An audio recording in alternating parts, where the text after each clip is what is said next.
Hello YouTube, LJ Draco here. Yes, this is another episode of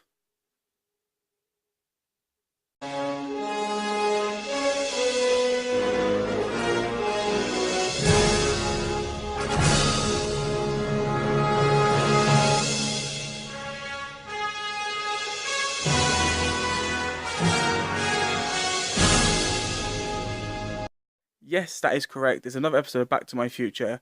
This is episode 18, 2010. As you guys know, there's 6 more episodes after this.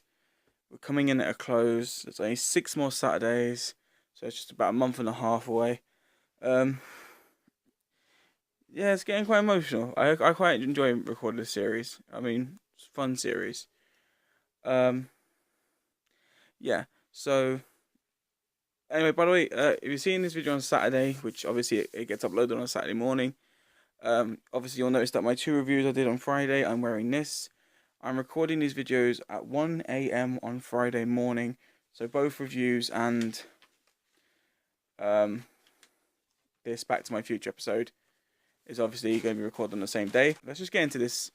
I always do these stupid talks before I do the review. I just want to note that I have chosen 7 movies for this month. I'm planning on doing at least, I'd say, about 6 to 7 movies each episode now for the next 6 episodes, just so the episodes are a bit longer and a bit more enjoyable.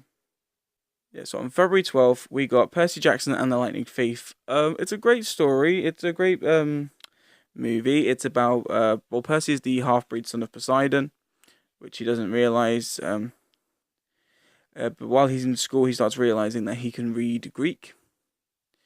And he didn't know that he could read Greek before, but like Greek words spell out in English for him to make it easier for it. Like it's one of the powers he gets as being a demigod. It's quite interesting. I like the cast. I like the characters in this. Really fun, interesting movie. I don't like Sea of Monsters. The second one was nowhere near as good as the first one. Most sequels aren't. You get some good, decent sequels, but no, there was something about the Lightning Thief that made me quite happy and to enjoy that movie. Then on February 19th, we got one of my favourite, probably my most favourite Leo DiCaprio roles ever. It's Shutter Island, one of the best mental health, emotional kind of stories to be told. Such a fun and adventurous kind of movie because you go around with Leo detective. You go around with the detective looking, and you go on that journey he's going on, trying to find the escape patient, and going around the hospital asking the questions. Mark Ruffalo, brilliant role again. So Ben Kingsley, amazing. Just a really fun movie. Then on April 16th, we got Kick-Ass, one of the best non-actual superpowered comic book hero movies to exist. Oh, it's hilarious. I love Kick-Ass. But yet again, it's also got a really great cast, great story. Kind of one of them interesting kind of movies. It's probably the only movie where I preferred the sequel because, oh man, what was it? Who was Jim Carrey's character again? But Jim Carrey plays like an American soldier kind of character. He's got a really badass voice. And he's not like stupidly funny, but he's also got like a dog companion. It's really cool. Alright, then, alright. I know I'm going to get judged for this one. This is the only one on this list I know I'm going to get judged for. But do you know what? I'll explain why. On May 14th, we got Letters to Juliet. Now, before you go like, chick flick, right? One, there are some decent chick flicks out there. Okay? Before anyone gets started. But Letters to Juliet, it's actually a really cool story. I mean, we only remembered Amanda Seyfried from Mean Girls, another chick flick comedy that people like. We only really saw her in that, but then she started getting into a more independent role. She started doing stuff like Red Riding Hood, Mamma Mia, and Letters to Juliet. And Letters to Juliet is a really interesting story where she's engaged to a French chef, and basically she goes to this wall in Paris or in France. Which is known as Juliet's Corner or Juliet's Wall, which is where people will write love letters or their problems, and they'll put the letters into the wall. And then these group of women will, at the end of the day, collect all the letters and write responses, and then put the letters back into the wall. And she finds this letter that was buried in the wall for a good, like, I think, like, was it 30 to 40 years. And she then tries to track down the woman who wrote the letter about trying to find her long lost love. And she wants to help that woman reconnect with her love. She wants to help the woman find the love of her life. So it's quite an emotional and a funny, great movie. Really enjoyable chick flick. Now it goes back to other movies. Okay, so there we go. Right, then on May 28th, we got Prince of Persia: The Sands of Time. Yeah. Now I'm pretty sure it's The Sands of Time. If the title's different, you'll obviously see it in the picture, and you'll obviously hear it. Yeah, but Jake Gyllenhaal is surprisingly a better actor than I thought. He did a British accent extremely well. I have to give him credit. And he done the posh British, not Cockney British. So posh British is sometimes much harder to try and replicate. But he did a really good job. I love the movie. I love how they've done the game to screen transition. I love the cast again. Toby Kebbell, who's the voice of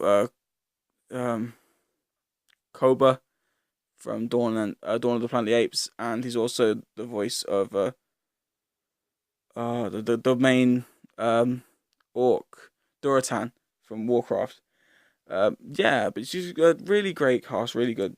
All these movies have really good casts and really good stories. I'm going to say that for every film. I'm sorry, I apologize. Yes. Then on July 9th, we got Predators. Now, I'm going to say something that's probably going to kill a lot of people out there. I love the original Predators. Predators 2 is okay. It's not as exciting as the first one, but it's okay. But I really do prefer Predators to the other two. Not because the characters. Topher Grace. Topher Grace. And Cottonmouth's in this movie. If you've seen Luke Cage Netflix series, Cottonmouth's in this. And Machete. But yeah, Predators is really good. It's like the Hunger Games version of Predators. And I quite enjoyed it. It was quite fun. I also like the Adrian Brody. I've only ever seen him in two things: Splice and King Kong. Like, other than Predators. And in fairness, Splice, he was a dweeb kind of guy. Like, he just so obsessed with sex that he couldn't focus on anything else. And in King Kong, he was just this guy that was running around a jungle, which is what he does in Predators.